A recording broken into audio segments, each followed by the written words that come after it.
నందిగామ సంబంధించి ఎవరు గెలిచే అవకాశం ఉంది? ప్రస్తుతం మనతో మాట్లాడడానికి నందిగామ ప్రజలు ఉన్నారు. వారి మాటల్లోనే తెలుసుకునే ప్రయత్నం చేద్దాం. నమస్తే అన్న. నమస్కారం. చెప్పండి, ఇక్కడ మీకు ఎమ్మెల్యే ఎవరు? ఎవరు మళ్ళీ ఎమ్మెల్యే అయితే మీ నందిగామ అభివృద్ధి జరుగుతుందంటే ఏం చెప్తారు? జగన్మోహన్ రావు గారు వస్తేనే మళ్ళీ వస్తే బాగుంటుంది అనుకుంటున్నాం. నందిగామని నందిగామగా తీర్చిదిద్దింది డాక్టర్ మొండితోక జగన్మోహన్ రావు గారు. కావున మళ్ళీ 2024 మొండితోక జగన్మోహన్ రావు గారే రావాలని మళ్ళీ మేము కోరుకుంటున్నాం. అలాగే జగన్ గారే సీఎంగా రావాలని 2024 కోరుకుంటున్నాం. అదేవిధంగా నందిగాం ఇదివరకు చూస్తే 2019 అంతకు ముందు చూస్తే అభివృద్ధి ఏమీ లేదు.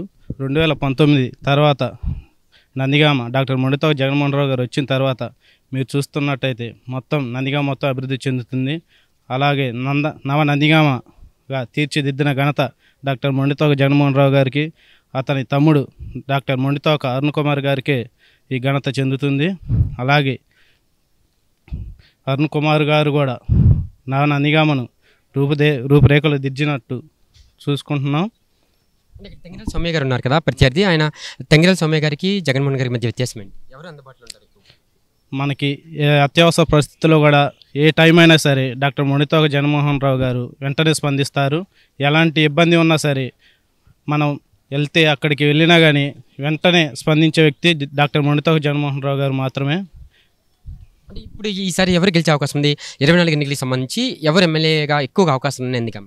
నందిగాంలో మళ్ళీ డాక్టర్ మొండితోక జగన్మోహన్ రావు గారు మళ్ళీ వస్తారని, అత్యధిక మెజారిటీతో గెలుస్తారు. తప్పక ఆయనే ఎమ్మెల్యేగా వస్తారు. చెప్పండి, మీకు ఎమ్మెల్యే ఎవరు ఇక్కడ నందిగామ సంబంధించి? మళ్ళీ ఎవరు ఎమ్మెల్యే అయితే మీ నందిగామ మంచి జరుగుతుంది? నందిగామ ఎమ్మెల్యే గారు మన మొండితోక జగన్మోహన్ రావు గారు. తర్వాత మళ్ళీ మనకు చాలా అభివృద్ధి చేశారు. మునజాల గ్రామాన్ని కూడా చాలా అభివృద్ధి చేసి ఎంతో పాటుపడి ఎన్నో బాధలు పడి కష్టపడి రోడ్లు కూడా విస్తీర్ణంగా, నందిగామలో కూడా రోడ్లు విస్తీర్ణంగా ఉన్నాయి. అంతా బాగా జరుగుతూనే ఉన్నాయి. మళ్ళీ ఆయన ఎమ్మెల్యే కావాలని అరుణ్ కుమార్ గారు కూడా ఎంతో కృషి చేశారు. కాకపోతే మన భద్రయ్య గారిని కూడా కొద్దిగా భద్రయ్య గారిని కూడా కాపాడాలి, భద్రయ్య గారిని గురించి కూడా ఆలోచించాలని నేను చెబుతున్నా. తెంగిరెల సౌమ్య గారికి సార్కి ఎమ్మెల్యే వ్యత్యాసం ఏంటి? ఆదర్శ చూపించడం అంటే పేదల కోసం పోరాడిన మనిషి ఎమ్మెల్యే గారు, పేదల కోసం పోరాడిన మనిషి తాళ్ళూరి భద్రయ్య గారు. పేదల కోసం పోరాడిన మనిషి తాళ్ళూరి భద్రయ్య గారు. ఎమ్మెల్యే గారు కూడా పోరాడారు, అరుణ్ కుమార్ గారు కూడా పోరాడారు.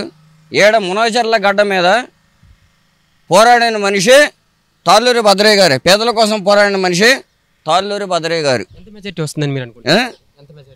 మెజారిటీ ఈ తాప మెజారిటీ మాదే. మెజారిటీ మళ్ళీ ఎమ్మెల్యే గారిదే.